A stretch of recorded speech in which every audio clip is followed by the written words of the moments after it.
اعوذ باللہ من الشیطان الرجیم، بسم اللہ الرحمن الرحیم۔ السلام علیکم۔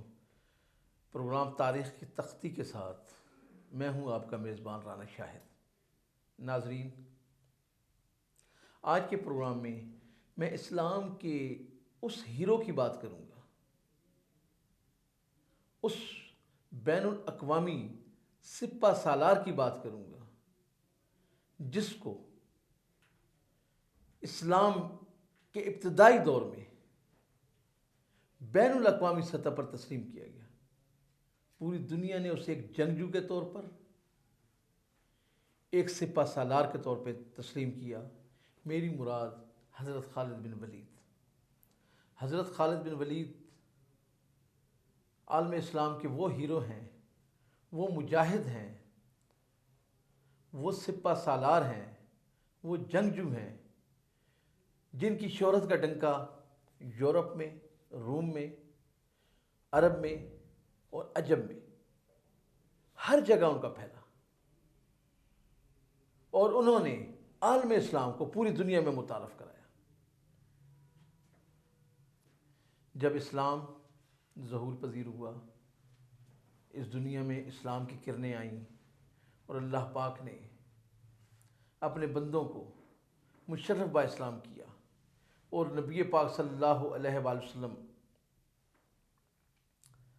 کی شکل میں آخری نبی کو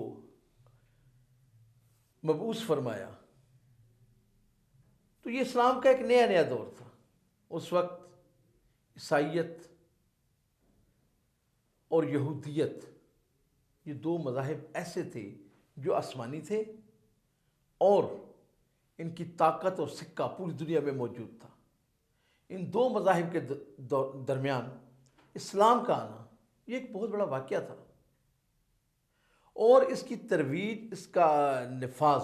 ایک بہت بڑا چیلنج تھا۔ تو یہاں پر حضرت خالد بن ولید کا منظر عام پر آنا، یہ دراصل اسلام کے ان ابتدائی ایام میں اللہ پاک کا اسلام پر، اپنے مذہب پر اور اپنے لوگوں پر وہ احسان تھا کہ انہیں نبی پاک صلی اللہ علیہ وآلہ وسلم نے سیف اللہ کا خطاب دیا۔ یعنی سیف اللہ کا مطلب اللہ کی تلوار۔ اور خالد بن ولید کو جب سے یہ خطاب ملا، انہوں نے بے تیغ لڑے، اور وہ یہ جنگ موتا کا واقعہ، یہ آگے ہم جا کر ان واقعات کو بیان کریں گے، لیکن آج کے اس پروگرام میں صرف ابتدائی جو ہے وہ ایک تعارف جو ہے وہ میں کرانا چاہ رہا ہوں حضرت خالد بن ولید کی شخصیت کا، کہ آپ کی شخصیت کیا تھی، کہ جب آپ زمانے جاہلیت میں تھے تو بھی آپ ایک سالار تھے۔ آپ کے والد ولید اور آپ کے چچا اور ہشام، یہ سب جنگجو تھے، اور آپ کا فیملی بیک گراؤنڈ جو تھا، آپ کا خاندانی جو پس منظر تھا، ہمیشہ سے آپ ایک بہت بڑے سپاہ کی قیادت کرنے والے اور لشکر کی قیادت کرنے والے خاندان سے آپ کا تعلق تھا، اور قریش عرب میں سے آپ کا ایک معقول اور مشہور اور شریف النفس خاندان سے آپ کا تعلق تھا، حضرت خالد بن ولید۔ حضرت خالد بن ولید کے متعلق بے شمار قصے، کہانیاں، باتیں، واقعات آگے چل کر ہم گفتگو میں بیان کریں گے، لیکن کچھ ایسے واقعات ہیں جو مافوق الفطرت ہیں۔ یعنی جنگ موتا میں قبول اسلام کے بعد حضرت خالد بن ولید نے فتح مکہ کے قریب جو ہے وہ اسلام قبول کیا تھا۔ اس کے فوراً بعد جس جنگ میں شرکت کی وہ جنگ موتا تھی، اس میں آپ کو جو ہے وہ سپہ سالار آپ نہیں تھے، کیونکہ آپ نو مسلم تھے، نئے آپ اسلام میں آئے تھے، لیکن اس موقع پر بھی آپ بہت بے جگری سے لڑے، بہت بہادری سے لڑے، اور روایات میں آتے ہیں کہ آپ نے اس جنگ میں 9 تلواریں آپ سے ٹوٹی۔ 9 تلواریں ٹوٹنے کا مطلب یہ ہے کہ وہ بہت بہادر اور جری انسان تھے، اور جب رسول اللہ صلی اللہ علیہ وسلم کو ان واقعات کا علم ہوا تو آپ کو سیف اللہ المسلول کا خطاب دیا، جسے شارٹ کر کے، مختصر کر کے سیف اللہ کہا گیا، یعنی اللہ کی تلوار کہا گیا۔ تو حضرت خالد بن ولید جو ہے وہ ایک بہادری سے، دلیری کے ساتھ لڑنے والے ایک عظیم سپہ سالار کا نام ہے، اور یہ وہ شخصیت تھے جنہوں نے کم لشکر کی پرواہ کیے بغیر، یعنی اگر آپ کا 3,000 کا لشکر تھا تو آپ رومیوں کے 1,00,000 کے لشکر سے جا ٹکرائے، اور نتائج کی پرواہ کیے بغیر جو ہے آپ نے جنگوں میں حصہ لیا۔ یہ میں آپ کو صرف ایک تعارفی جو ہے میں پروگرام کی آج شکل میں بیان کر رہا ہوں، اور انشاءاللہ ہم اس کی مسلسل جتنی بھی حضرت خالد بن ولید کی سیرت ہے، یعنی آپ کی جتنی بھی جنگیں ہیں، جتنے بھی آپ کے کارنامے ہیں، آپ کے اسلام کے اوپر جتنے بھی احسانات ہیں، ہم ان کا تذکرہ کریں گے اور آپ کی بہادری کے واقعات آپ کے سامنے پیش کریں گے۔ تو میں یہ عرض کر رہا تھا کہ آپ نے بہت کم لشکر کے ساتھ، بہت کم لوگوں کے ساتھ، بڑے بڑے لشکروں کے ساتھ جا کر جنگیں لڑیں اور ان کو شکست دی۔ تو حضرت خالد بن ولید وہ مجاہد تھے۔ جب رسول پاک صلی اللہ علیہ وسلم کا اس دنیا سے وصال ہوا، آپ اس دنیا سے پردہ فرما گئے، اور حضرت ابوبکر صدیق رضی اللہ تعالی عنہ خلیفہ اول منتخب ہوئے، تو اس وقت ایک ارتداد کا فتنہ سامنے آیا۔ وہ ارتداد کیا تھا کہ بہت سے مسلمانوں کو یہ لگا، چونکہ اسلام جو عرب جو تھا وہ چھوٹی چھوٹی سرداروں کے ٹولیوں پر مشتمل جو ہے وہ ایک خطہ تھا، جہاں پر ہر شخص اپنے قبیلے کا ایک سردار تھا۔ تو ان سرداروں نے یہ سمجھا کہ شاید رسول پاک صلی اللہ علیہ وسلم کے بعد اب جو خلافت ہے یا نبوت ہے، ہم اس کے دعوے دار ہیں۔ یہ سب سے بڑا ایک نیا فتنہ کھڑا ہو گیا وہاں پہ، اور روایات میں ہے کہ 13 لوگ تھے جنہوں نے نبوت کے دعوے کر دیے، یعنی یہ وہ لوگ تھے جنہوں نے زکوٰۃ دینے سے انکار کر دیا، اور انہوں نے اپنی خلافت کا دعویٰ کر دیا کہ ہم جناب رسول اللہ صلی اللہ علیہ وسلم کے بعد ان کے نائب ہیں اور آپ ہماری اطاعت کریں۔ خلیفہ اول جو ہے بہت مشکل صورتحال تھی کہ کیا کیا جائے۔ تو آپ نے خالد بن ولید کو طلب فرمایا اور کہا کہ خالد، مسلمانوں کی تعداد بہت کم ہے، ہمارے اوپر عیسائی اور یہودی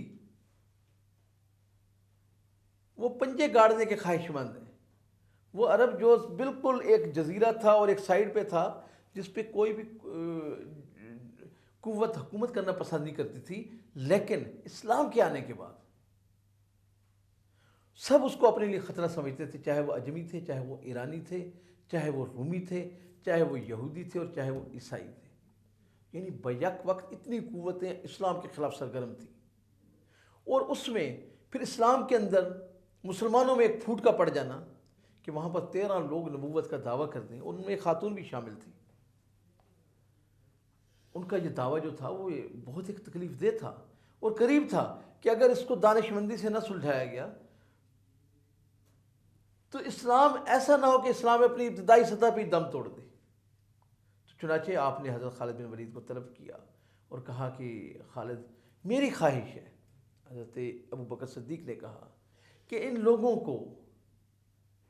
وہ لوگ جو راستے سے ہٹ گئے ہیں، جنہوں نے اسلام کا راستہ چھوڑ دیا، جو رسول پاک صلی اللہ علیہ وسلم کی دعوت اور تبلیغ کو بھول گئے ہیں، میں چاہتا ہوں کہ انہیں دوبارہ سے دائرہ اسلام میں لایا جائے، لیکن اگر کوئی بھی شخص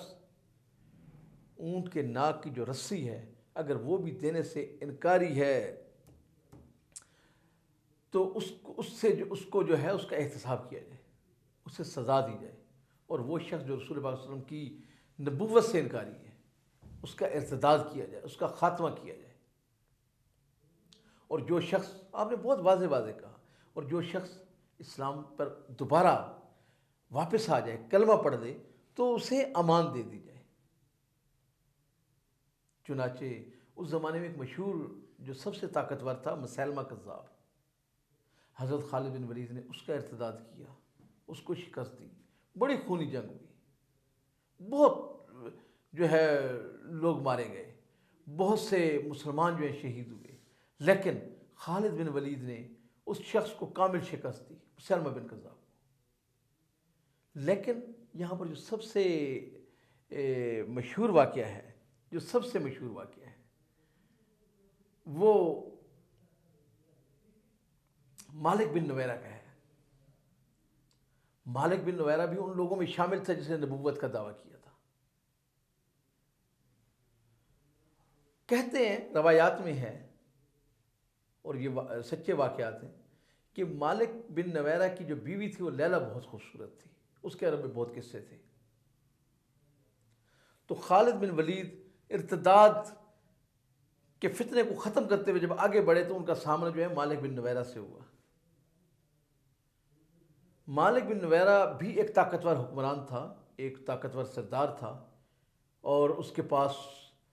لڑنے کے لیے ایک بہت قابل ذکر جو ہے وہ سپاہ موجود تھی۔ چنانچہ دونوں افواج کا مقابلہ ہوا، اور بتایا یہ جاتا ہے کہ جب مالک بن نویرہ کے لوگ مارے گئے اور وہ گھیرے میں آ گیا تو اس نے بآواز بلند کہا کہ لا الہ الا اللہ محمد رسول اللہ، میں رسول اللہ علیہ وسلم پر ایمان لے آیا ہوں، میں نے کلمہ پڑھ لیا ہے۔ تو خلیفہ وقت کا یہی حکم تھا کہ جو ایمان لے آئے، جو اپنے مذہب پر واپس آ جائے، اس کو آپ نے کچھ نہیں کہنا، اس کو بخش دینا ہے، اس کے لیے نجات ہے، اس کے لیے واپسی ہے۔ لیکن روایات میں ہے، بتایا جاتا ہے کہ خالد بن ولید نے مالک بن نویرہ کو قتل کر دیا اس کے کلمہ پڑھنے کے باوجود، اور پھر اس کی جو بیوی تھی لیلہ، جس کے پورے عرب میں خوبصورتی کے قصے تھے، حسن کے قصے تھے، اسی شام اس سے نکاح کیا۔ کچھ لوگ تو اس کے بارے میں کچھ اور کہتے ہیں، لیکن ہم لفظی رعایت کے ساتھ یہ کہیں گے کہ اس کے ساتھ نکاح کیا، جس کی دربار خلافت میں جو ہے شکایت بھی ہوئی۔ اور یہ وہ موقع تھا جب خالد بن ولید کو دربار میں طلب کیا گیا، اور اس طلب کرنے کی کچھ اور وجوہات بھی تھیں، ان میں کچھ مالی معاملات بھی تھے، کیونکہ خالد بن ولید کے متعلق یہ بات بھی مشہور ہے کہ وہ جہاں پہ بھی جایا کرتے تھے اور جو مال غنیمت ان کے ہاتھ آیا کرتا تھا تو وہ اپنی مرضی سے خرچ کر دیا کرتے تھے، شاعروں میں تقسیم کرنا، اپنے مداح خانوں میں تقسیم کرنا، ان کی جو مداح سرائی کرتے تھے ان میں، یا اپنی پسند کے لوگوں میں تقسیم کرنا، جبکہ اسلام میں ان چیزوں میں سخت ممانعت ہے۔ جو مال غنیمت حکومت کا ہے، سرکار کا ہے، خلافت کا ہے، وہ اس کی ملکیت ہے، اس پر کسی شخص کا کوئی حق نہیں ہے۔ لیکن خالد بن ولید ان چیزوں سے جو ہے وہ بے نیاز تھے۔ چنانچہ ایسی ہی شکایات کی وجہ سے خالد بن ولید کی جو ہے دربار میں طلبی ہوئی، آپ کو بلایا گیا۔ تو راوی لکھتے ہیں کہ اس روز حضرت عمر فاروق رضی اللہ تعالی عنہ مسجد نبوی کی صحن میں لیٹے ہوئے تھے، تو خالد بن ولید جب ان کو کراس کر کے گزرے تو انہوں نے اس کو اپنی ٹانگ ماری۔ یہ قصہ ہے، بتایا جاتا ہے، یہ روایات میں موجود ہے کہ خالد بن ولید کو انہوں نے ان کی ٹانگ پہ ٹانگ ماری اور کہا کہ خالد، اگر میری حکومت ہوتی، اگر میں آج خلیفہ ہوتا، اگر آج رسول پاک صلی اللہ علیہ وسلم کی یہ امانت میرے سپرد ہوتی تو میں نے آپ کو اس منصب پہ نہیں رکھنا تھا۔ یہ روایات میں بتایا جاتا ہے۔ چنانچہ وہاں پہ خالد بن ولید کو دربار صدیق میں پیش کیا گیا، اور وہاں پر اس پر آپ کی سرزنش بھی ہوئی۔ تو یہ بھی ایک خالد بن ولید کے حوالے سے ایک بڑا مشہور واقعہ ہے، یعنی جہاں ہم خالد بن ولید کی سیرت بیان کر رہے ہیں، ان کے واقعات بیان کر رہے ہیں، تو وہاں پر یہ واقعہ بھی ان کی جو ہے ایک مشہور واقعات میں سے ایک واقعہ ہے۔ اور ایسا ہی ایک واقعہ جنگ یمامہ کا بھی ہے کہ اس جنگ میں سپہ سالار ابو عبیدہ جراح تھے، خالد بن ولید ان کے ساتھ بطور کمانڈر کے شریک تھے، بطور کمانڈر خالد بن ولید ان کے ساتھ شامل تھے۔ بتایا یہ جاتا ہے کہ خالد بن ولید کسی جنگ میں روانہ نہیں ہوئے، یعنی لشکر نے پڑاؤ ڈالا ہوا تھا، دشمن کی فوج بھی سامنے تھی، اور وہ لاکھوں کی تعداد میں تھے، یہ ہزاروں کی تعداد میں تھے۔ خالد بن ولید اپنے ایک دستے کے ساتھ، 10 لوگوں پر مشتمل دستے کے ساتھ ایک مہم پہ گئے، یعنی کسی چیز کی بازیابی کے لیے، یا دریافت کرنے کے لیے، یا کوئی واقعہ معلوم کرنے کے لیے، یا کوئی راستہ معلوم کرنے کے لیے، جو بھی تھا، یعنی اپنے کسی جنگی مہم پہ گئے ہوئے تھے، لیکن وہ باقاعدہ جنگ کا حصہ نہیں تھی۔ لیکن خالد بن ولید اس دوران دشمن کے گھیرے میں آ گئے، اور وہ 1000 لوگ تھے، اور یہاں پر یہ صرف 10 لوگ تھے، یعنی 1 اور 10 کا تناسب تھا، خالد بن ولید کے لیے ناممکنات میں تھا۔ روایات میں یہ آتا ہے، اور یہ وہ روایات ہیں جن کو ہم جھٹلا نہیں سکتے، کیونکہ ان روایات کو بیان کرنے والے، یا ان روایات کا جو ایک جڑا ہوا ہے ان کے ساتھ سلسلہ، وہ جناب رسول پاک صلی اللہ علیہ وسلم کی ذات مبارک کے ساتھ ہے۔ کہتے ہیں کہ جب خالد بن ولید دشمن کے گھیرے میں آئے تو خالد بن ولید کی اس گھیرے کی خبر جناب رسول پاک صلی اللہ علیہ وسلم کو ہوئی، اور اس کا ثبوت یہ ہے کہ ابو عبیدہ جراح سوئے ہوئے تھے، اور انہوں نے خواب میں رسول پاک صلی اللہ علیہ وسلم کی زیارت ہوئی، انہوں نے کہا کہ ابو عبیدہ جراح تم سوئے ہوئے اور خالد مصیبت میں ہے۔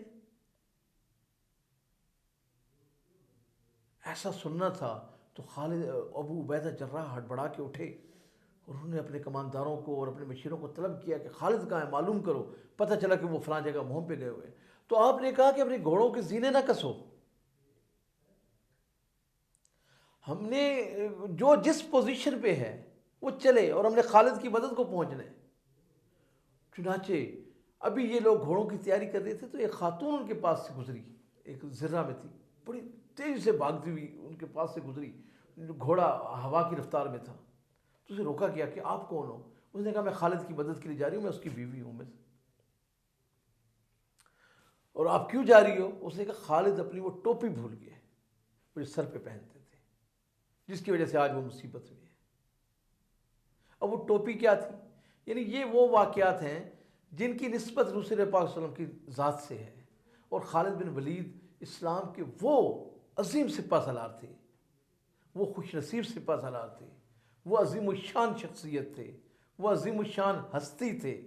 خالد بن ولید، جن کو رسول پاک صلی اللہ علیہ وسلم کی براہ راست شفقت اور محبت حاصل تھی۔ رسول پاک صلی اللہ علیہ وسلم خالد بن ولید کو اسلام کا ستون کہتے تھے۔